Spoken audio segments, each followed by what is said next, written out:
దశరథరామరెడ్డి అనే మా నాయకుడు, ఆయన మున్సిపల్ వైస్ చైర్మన్గా కూడా ఉన్నారు. ఆయన పైన దౌర్జన్యం జరుగుతోందని చెప్పి నిన్నటి నుంచి అతని ఫంక్షన్ హాల్ని ఇబ్బంది పెట్టే విధంగా, ఫంక్షన్ హాల్ని పగలగొట్టే విధంగా నిన్నటి నుంచి ప్లాన్ చేశారు అని చెప్పి అతను పోయి కంప్లైంట్ ఇచ్చే ప్రయత్నం కూడా చేయడం జరిగింది. నిన్న పోలీసు ఉన్నతాధికారులను కూడా పోయి ఆయన కలవడం జరిగింది. కనీసం కంప్లైంట్ కూడా సిఐ డిఎస్పీ తీసుకునేదానికి ముందుకు రాలేదు. ఈరోజు పరిస్థితి చూస్తే ఈరోజు తెలుగుదేశం గుండాలందరూ కూడా అతని ఫంక్షన్ హాల్ ఈరోజు అంతా కూడా పూర్తిగా పగలగొట్టి ఈరోజు ఆయన్ని ఎంతో పైశాచికంగా ఈరోజు అతనిపై దాడి చేసి అతని 2 కాళ్ళు కూడా ఫ్రాక్చర్ అయ్యే విధంగా ఈరోజు ఆయన కొట్టడం జరిగింది. అదేవిధంగా తలకు గాయాలయ్యాయి.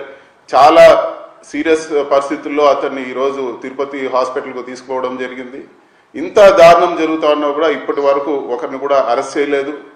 ఆంధ్ర రాష్ట్రంలో ఇలాంటి ఇన్సిడెంట్స్ రోజు పెరిగిపోయినాయి. ఈరోజు పరిస్థితి చాలా దారుణంగా ఉంది. ఇక్కడ యాక్షన్ ఎవరిపైన తీసుకుంటారంటే ఏదన్నా రాజకీయంగా ఎవరైనా కంప్లైంట్ ఇచ్చి ఒక పార్టీకి ఈరోజు తొత్తులుగా పోలీసు వ్యవహరిస్తూ ఉన్నారు. ఏదో సోషల్ మీడియాలో కేసు పెడితే ఒకే కేసుని 40 స్టేషన్లో పెట్టి తిప్పడం అలాంటివి చేస్తూ ఉన్నారు. కళ్ళెదురుగా వచ్చి దౌర్జన్యం జరుగుతూ ఉందని కంప్లైంట్ ఇస్తే కూడా ఈరోజు సిఐ డిఎస్పీ తీసి స్పందించే పరిస్థితిలో ఈరోజు లేని పరిస్థితి ఉంది. అక్కడే పోలీసుల సమక్షంలోనే అతన్ని ఇంత దారుణంగా కొట్టినా కూడా ఇప్పటి వరకు ఒక అరెస్ట్ కూడా లేదు. ఈరోజు ఎవరైతే దాడి చేశారో వీడియోలన్నీ కూడా ఉన్నాయి. వాళ్ళ ఒక్కరిపైన కూడా ఈరోజు చర్యలు తీసుకోలేదు. ఇలాంటి దారుణమైన పరిస్థితులు ఈరోజు ఆంధ్ర రాష్ట్రంలో ఈరోజు పూర్తిగా ఉన్నాయి. లా అండ్ ఆర్డర్ పూర్తిగా విఫలమైందని చెప్పి కూడా నేను తెలియజేస్తున్నాను. తక్షణమే వాళ్ళందరిపైన చర్యలు తీసుకోవాలని చెప్పి కూడా మేము కోరుతా ఉన్నాము. ఈరోజు ఇలాంటి కక్షలు పెంచుకుంటూ పోతే రేపు పరిస్థితులు ఇదే రేపు మీకు కూడా వచ్చే పరిస్థితి వస్తుంది. రాష్ట్రము ఈరోజు ఒక సరైన మార్గంలో పోయే పరిస్థితి ఉండదు అని చెప్పి కూడా నేను తెలియజేస్తున్నాను. తక్షణమే చర్యలు తీసుకొని నిందితులందరినీ కూడా అరెస్ట్ చేయాలని చెప్పి ఈరోజు నేను వైఎస్ఆర్ కాంగ్రెస్ పార్టీ తరఫున డిమాండ్ చేస్తా ఉన్నాను. అదేవిధంగా ఇలాంటి ఇన్సిడెంట్స్ మళ్ళీ జరగకుండా చర్యలు తీసుకోవాలని చెప్పి కూడా నేను కోరుతా ఉన్నాను.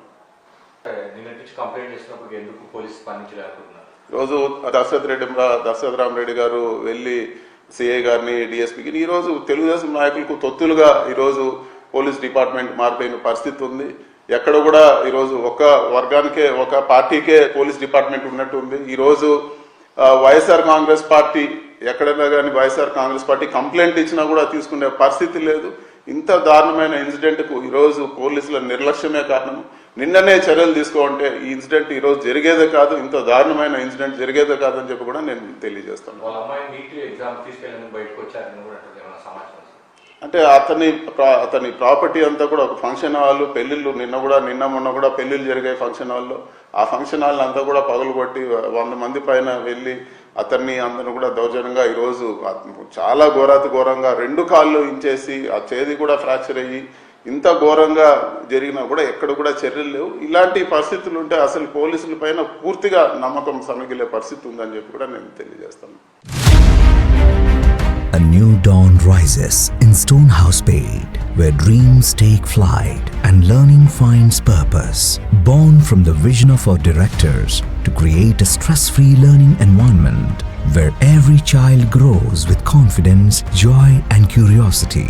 A strong IIT and NEET foundation with AI, coding and robotics program nurturing innovators for tomorrow.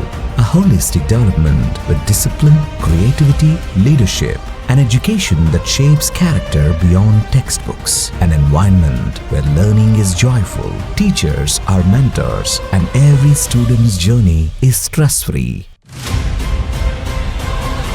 Viswasai Group of Schools, educating future-ready minds through stress-free education. Now open at Stonehouse-Pate, playgroup to grade 7. A vision of stress-free education from the directors of Viswasai.